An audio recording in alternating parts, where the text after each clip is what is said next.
کہ آپ آپ کی فیملیز، آپ کے بچے، آپ کے فرینڈس، آپ کے تمام رشتہ دار بخیر و عافیت ہوں گے۔ اچھا جی، اکثر عموماً میں اپنے جو تجربات ہیں وہ آپ لوگوں کے ساتھ شیئر کر رہا ہوتا ہوں۔ ایک اور چیز جو میں نے چھوٹے اور بڑے شہر کی نوٹ کی ہے، بڑے شہر کا مزاج، خیر کراچی کے مزاج کا تو کوئی بھی شہر نہیں ہے پورے پاکستان میں، کیونکہ وہ ایک میٹروپولیٹن سٹی کا درجہ رکھتا ہے۔ کافی زندگی تیز ہے اور اس کے بہت سارے ایڈوانٹیجز ہیں، بہت سارے فوائد ہیں۔ آپ اسکلڈ وائز بڑے تیز ہو جاتے ہو۔ وہ بچے جن کی شروع سے ہی گرومنگ کراچی میں ہوئی ہے، ان کی آپ اسکل سے دے کر، ان کے موٹر ایکشن سے لے کر، ان کی زبان کی فلوئنسی جو ہوتی ہے وہ عام پاکستان کے دوسرے بچوں سے بہت مختلف ہے، اور ان کو ترجیح اس لیے ملتی ہے کہ یہ کافی والدین کو دیکھتے ہیں کہ وہ ملٹی ٹاسکنگ کر رہے ہوتے ہیں، تیزی سے کام کر رہے ہوتے ہیں، ٹھیک ہے، تو اس چیز کا ان کو بڑا ایڈوانٹیج ہوتا ہے۔ اسی طریقے سے تیز کام کرتے کرتے ان کو کانفیڈنس بھی آ جاتا ہے، اور دوسرا میں نے یہ نوٹ کیا ہے کہ وہ چھوٹی چھوٹی باتوں میں نہیں اٹک رہے ہوتے ہیں، ٹھیک ہے جی۔ یہ تصویر کا ایک پازیٹیو رخ تھا، تو اس کا ایک دوسرا نیگیٹو رخ بھی ہے، ٹھیک ہے، جو شدید نیگیٹو نہیں ہے، لیکن اس میں بھی فیملی ٹو فیملی ویری کر رہی ہوتی ہے۔ مثال کے طور پہ اگر کسی کا انتقال ہو جاتا ہے تو عموماً کچھ ایریا ایسے ہیں کراچی میں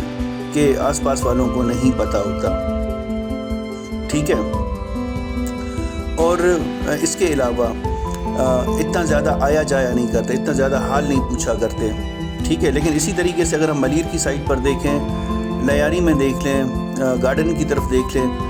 کافی ایسی فیملیز ہیں جو بالکل اسی طریقے سے ایک دوسرے کا حال پوچھ رہی ہوتی ہیں جس طرح ہم اپنے چھوٹے قصبوں میں پوچھ رہے ہوتے ہیں، ٹاؤنز میں پوچھ رہے ہوتے ہیں۔ اچھا جی، پورے اس کو شہر کو میں اس چیز کا الزام نہیں دوں گا۔ اسی طریقے سے جب میں یہاں پر اسلام آباد آیا تو میں نے دیکھا کہ کافی لوگوں کے مزاج میں ٹھہراؤ ہے، ٹھیک ہے، وہ تیزی نہیں ہے کراچی والی، اور وہ ایٹ اے ٹائم اتنے سارے کام نہیں کر رہے ہوتے کیونکہ ان کا مزاج ہی نہیں ہے، انہوں نے یہ تیزی دیکھی ہی نہیں ہے، ٹھیک ہے۔ اب میں پھر کوئٹہ کی بات کرنا چاہوں گا، ٹھیک ہے، اس کو اگر ہم کمپیئر کر رہے ہوتے ہیں کسی اور سٹی کے ساتھ، تو وہاں پر بھی اتنی تیزی نہیں دیکھی میں نے جتنی میں نے کراچی میں دیکھی ہے، یا جتنی لاہور بھی کچھ بہتر ہے، لیکن میں اسے لاہور کو بھی تیز نہیں کہوں گا۔ لیکن یہ ہے کہ دوسرے شہروں میں اگر آپ صبح کو کہیں جا رہے ہوتے ہیں، اگر آپ تھوڑا سا اتفاق سے آپ کی کوئی گاڑی لگ گئی تو پھر آپ ادھر آدھا گھنٹہ بحث مباحثہ رہتا ہے، لیکن کراچی میں آدھا گھنٹہ نہیں ہوتا کسی کے پاس، ٹھیک ہے۔ اب اس کو بہت سارے لوگ یوں کہتے ہیں کہ وہاں کا انسان سیلفش ہے، لیکن میرے خیال سے سمجھنے کی ضرورت ہے، کیونکہ وہاں کا انسان اس طرح کے سرکمسٹانسز میں ہوتا ہے، وہ ان حالات سے بندہ ہوتا ہے جہاں پر اس کو تیزی اس کے لیے ضروری بن جاتی ہے،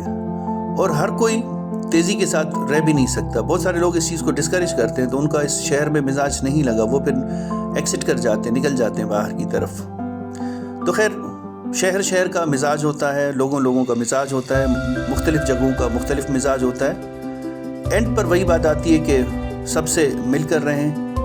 اپنوں کا احساس رکھیں ہم سب مل کے، کیونکہ ہمارے اپنے ہی ہیں جو آخر میں آ کر ہمیں کندھا دیتے ہیں۔ اس کے ساتھ ہی اپنا بہت سارا خیال رکھیے۔